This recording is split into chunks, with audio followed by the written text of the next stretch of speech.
We have another stack show coming your way on today's Philadelphia 76ers. Now, witch hunt. The NBA is investigating the 76ers surrounding the participation and injury status of Joel Embiid. The NBA just doesn't want to see the Sixers win. Also coming up, takeaways from the Sixers' opening night loss to the Milwaukee Bucks. Joel Embiid, Paul George did not play. Tyrese Maxey was cold, and there's a lot to discuss and some positive moments from that game. First, if you think the NBA hates the 76ers, I want you to hit that thumbs up icon and like the video. We want to see Joel Embiid healthy for the postseason. The NBA forced Joel Embiid on the court last year because of their new rules, and that led to an injury. That's why I think what's going on right now is a witch hunt, and it's ridiculous.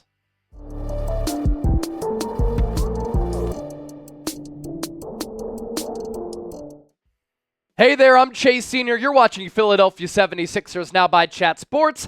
And no matter where you are, how you're tuned in, greatly appreciate all of you for watching the program here today. And thanks to all of the real ones who watched the watch party last night with the legend producer Chip. Shams Charania with this news. The NBA has officially started its investigation into the 76ers regarding player participation of Joel Embiid per league. Shams had tweeted that out on the morning of Thursday, October 24th. Here's more of what Shams had to say, that the NBA starting this investigation surrounding that player participation. Embiid didn't play in the preseason for what the team called left knee injury management, nor in Wednesday's season opening 124-109 loss to the Milwaukee Bucks. He will miss 2 more games this week, Friday against Toronto, Sunday against Indiana. It's typical for the NBA to review a team anytime a superstar player misses a nationally televised game as per the player participation policy.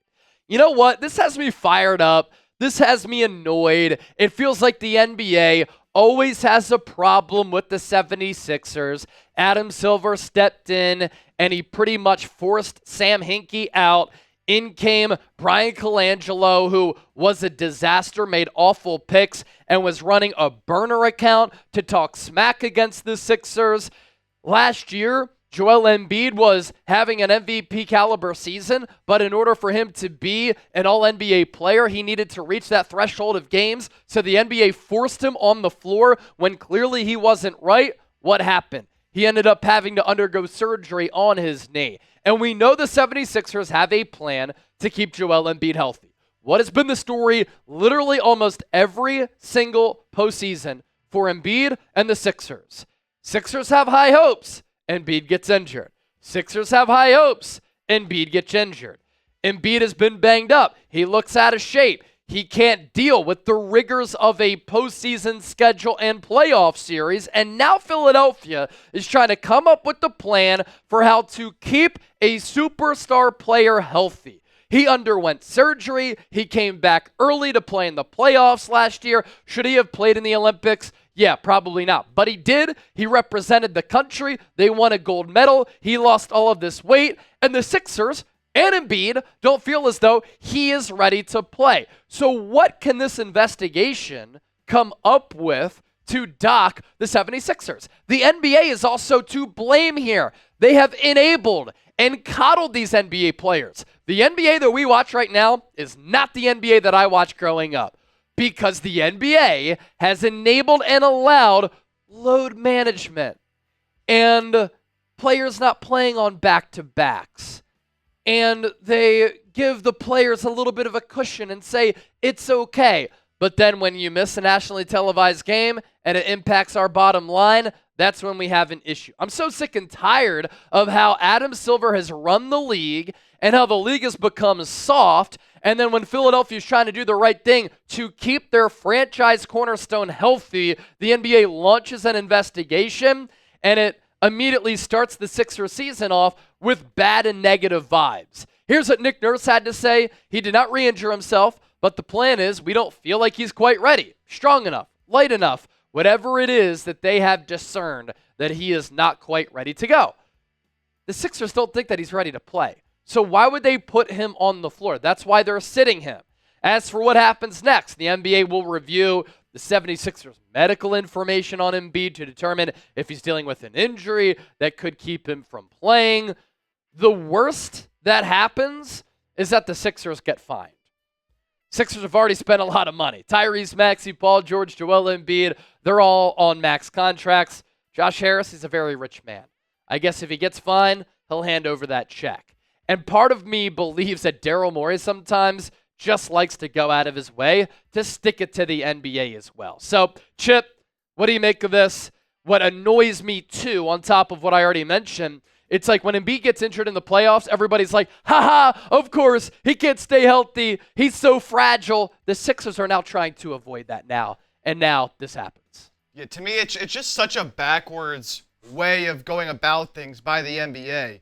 You want your best players to be healthy, and I get wanting them to play, opening night, nationally televised game. This game's been on the schedule for a while. Everyone looking forward to it. I get them wanting Embiid to play, and especially because Embiid and Paul George both missed the game. It's like, what was supposed to be this great matchup wasn't. But the NBA's priority, in my opinion, should be keeping their best players healthy, right? They want their stars, their superstars, to be available when it matters the most. So when does it matter the most? In the postseason. You have a player in Joel Embiid who has missed so much time over the course of his career. And as you mentioned, Chase, last year they pretty much forced him to play to try to get to that 65-game mark to be able to reach these thresholds and win these awards and make extra money. But by doing that, he's putting himself in danger and putting himself in a position to get injured further. So that happens last year. So they come in this year like, oh, it's not going to happen this year. They tell Embiid, you're not doing that again. Yep. You're going to stick with this plan. We're going to keep you healthy. We're going to set you out of back-to-backs. And we're only going to play you when we feel like you're okay. But the NBA is like, no, you know what? We need him to play in game 1 of the regular season. We'd rather Embiid play in November and December than Embiid play in the playoffs. It just doesn't make sense to me. They should be prioritizing wanting to keep their guys healthy. We'll see what happens now as they look into it. Maybe the Sixers end up showing them like, hey, this is what we see. This is why we don't think he can play, and they're fine with it, and they're cool with it. Maybe there just isn't enough communication between the Sixers and the NBA. I wouldn't be surprised if that's the case because, Daryl Morey and the Sixers don't always, love to communicate in that sense with the NBA. But hopefully it's just a case where, look, this is our plan. This is what you need to know. And the NBA is like, all right, regardless. It just always seems like it's a problem when the Sixers do it. But when Kawhi Leonard does it, or when these other NBA players do it, it just never seems to be an issue, never seems to be an investigation. Yeah. If the Lakers or Celtics did this, they wouldn't be investigated. Golden State Warriors, same deal. But it's Philadelphia. No one likes us. We don't care. Coming up next, takeaways from Sixers Bucks. Chip was live for the watch party. I watched the game as well. We have a lot of thoughts on what happened. Our sponsor for today's 76ers Now, DraftKings, a brand new sponsor who just hopped on board. We really appreciate them for supporting the show. Bet $5 and get $200 instantly in bonus bets when you use the code SixersChat. And here's how you can make it happen. The NBA is finally back. A new season means new ways to get into the action at DraftKings Sportsbook, an official sports betting partner of the NBA. Who's draining threes from beyond the arc? Who's crashing the boards and grabbing rebounds? Get behind your favorite players and the prop bets that you can make on DraftKings, the home of NBA player props. First time, new DraftKings customers bet $5 to get $200 in bonus bets instantly. Every point counts with DraftKings Sportsbook. Download the DraftKings Sportsbook app and use the code SixersChat. That's code SixersChat for new customers to get $200 in bonus bets when you bet just $5, only on DraftKings. The crown is yours. Gambling problem? Call 1-800-GAMBLER. In New York, call 877-8-HOPE-NY or text HOPE-NY 467-369. In Connecticut, help is available for problem gambling. Call 888-789-7777 or visit ccpg.org. Please play responsibly. On behalf of Boot Hill Casino and Resort, Kansas. 21 plus age and eligibility varies by jurisdiction. Void in New Hampshire, Oregon, Ontario. Bonus bets expire 168 hours after issuance. For additional terms and responsible gaming resources, see dkng.co/bball. And Chip's picks for Sixers Raptors, 76ers -4, Raptors under, and the total over-under 107.5, and then 76ers race to 10. So download the DraftKings Sportsbook, use that promo code SixersChat. As for some Sixers, Bucks takeaways, it was all Tyrese Maxey offensively. And I know that a lot of people were disappointed in Maxey's performance. You're without Paul George. You're without Joel Embiid. You just got that max. Now it's time for you to carry the squad. It's a pretty good Bucks team, even though they were without Chris Middleton. And Tyrese Maxey, he struggled. I also told you here on the show, once we got wind that Embiid and George were out, Maxey was taking 30 to 40 shots. Why? He had to. Played 39 minutes, 25 points, 3 assists, not good enough there as far as the creation, making his teammates better. 6 rebounds, but he was 10 of 31 from the floor, 2 of 9 from 3. And one of my takeaways, and I talked about this during that Sixers-Knicks series, like, you expect MVPs to get whistles. Jokic, LeBron, KD, Steph. But what really bothered me last year, Jalen Brunson in that first-round series got every whistle. If you just poked him, if you just grazed him, he's flopping. Thought Nova Knicks were supposed to be tough, and he's getting the whistle. Tyrese Maxey still has an awful whistle. He was taking it to the cup. He's a smaller player. He was hitting the deck. He was taking body blows. 4 free throw attempts. Guy was an all-star last year. And Richard Jefferson was like, hey, if you win an MVP, you're an all-NBA player. You'll start to get that whistle. Hasn't Tyrese Maxey earned that? Shouldn't he get a whistle when he's fouled? It's ridiculous. I mean, you breathe on Damian Lillard, and he'll fall over, and he'll get 3 free throws from beyond the arc. It's ridiculous. So hopefully we can pound this into the dirt, and the NBA can redirect their focus from a Joel Embiid injury maintenance to actually doing their job as an officiating crew and giving Tyrese Maxey a whistle.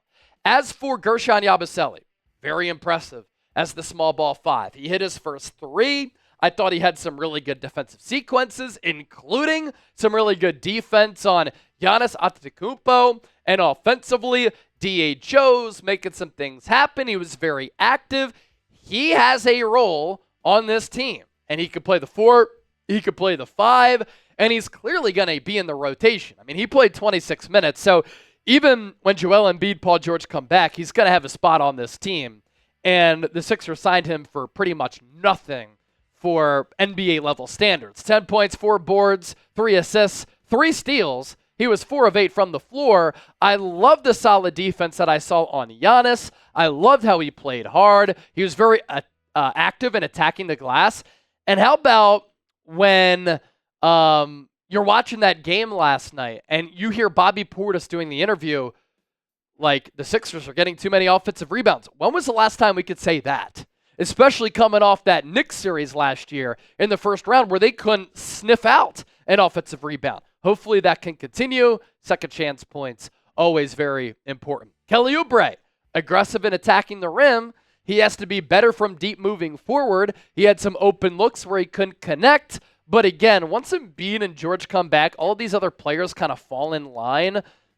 Oubre, 21 points, not efficient, 8 of 16 from the floor, 1 of 6 from 3. And then outside of his points, he really didn't do much. 2 rebounds and 1 assist. So didn't really have an efficient game, but again, he'll have better looks once the Sixers get back some of their star power. I did think that Andre Drummond was great in his return. Now you had Brook Lopez blocking shots left and right. I think he had 6 blocks on the night. He was really good down low, and he had good defense on Andre Drummond, but that's the type of effort, that's the type of hustle, that's the type of glue guy that you want for Joel Embiid's backup. The numbers were great, and this is what you can expect from Andre Drummond, especially when Embiid doesn't play or he's not in the lineup and resting. 10 points, 13 rebounds, 5 offensive rebounds. That's why you signed him. 4 of 8 from the floor, 2 of 2 from the free throw line. Now, he did take some mid-range shots. That one corner 3 was very, very ugly, but that's not his game. Obviously, his game, down low, putbacks, alley-oops, hovering around the rim, and rebounding the basketball. I also think that Caleb Martin is going to be perfect for this team. Never scared, very tough mentally and physically, and with the Miami Heat, we saw all of those things, that he is just a playoff type of performer. He played 37 minutes last night, 12 points, 9 boards. He does a good job of crashing the glass, too. That's part of that Heat culture. 3 assists, and he was 5 of 10 from the field. A big issue for the Sixers last night was their perimeter defense and how Milwaukee was cooking. You're just not going to win a lot of games at the NBA level or at any level of basketball when the opposition hit 16 threes and they're 43% from downtown. You saw what the Boston Celtics did against the New York Knicks on opening night. They couldn't miss from deep, and the Sixers, conversely, 8 of 31, under 26%. And when you're without Embiid, you're without George, you have to at least knock down some three-pointers. The Bucks for the game, they got 30 from Dame. He looked good. He's working out with David Goggins all offseason. So that should petrify people who are anti-Dame or any other team in the Eastern Conference that Dame was working out with Goggins. Stay hard! Giannis with 25 points and 14 boards. He was great. Taurean Prince couldn't miss from deep. He had 16 points, 4 of 5 from 3. Lopez was awesome, 10, 8, 6 blocks. And then Portis was really good, especially in that second and third quarter there. So, Chip, you were doing the watch party. You shared a lot of your thoughts during the watch party and the post-game show. Anything else that kind of comes to mind? Yeah, it's tough, of course, playing without 2 of your best players. I think they started off the game hot. They were up 1 after the first quarter. Offense wasn't doing a whole lot, but they were playing very good defensively, and then it just totally broke down in the second and third quarter. They gave up 36 points in the second quarter. I think over 40 points in the third quarter.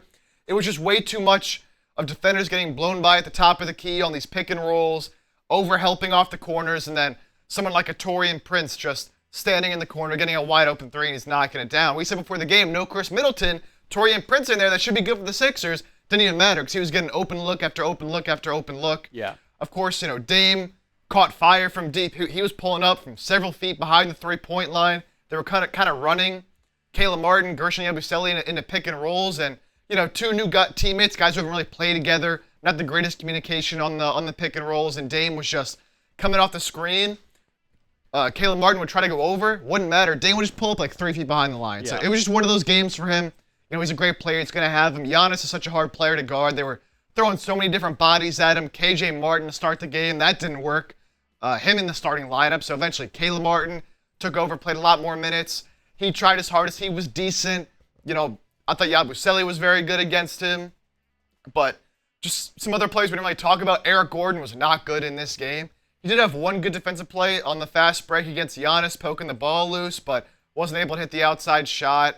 Tried to drive a couple times, got stuffed by Brook Lopez at the rim. That was a common theme for the Sixers. They got inside the paint, and either Giannis or Brook Lopez were there to deny the shot or to alter the shot. So Just tough as a whole, especially when Maxi's not making his shots. You're just not going to win a game when Maxi's going 10 of 31. No. He said he's going to be better. He knows it. It's game 1 of the season.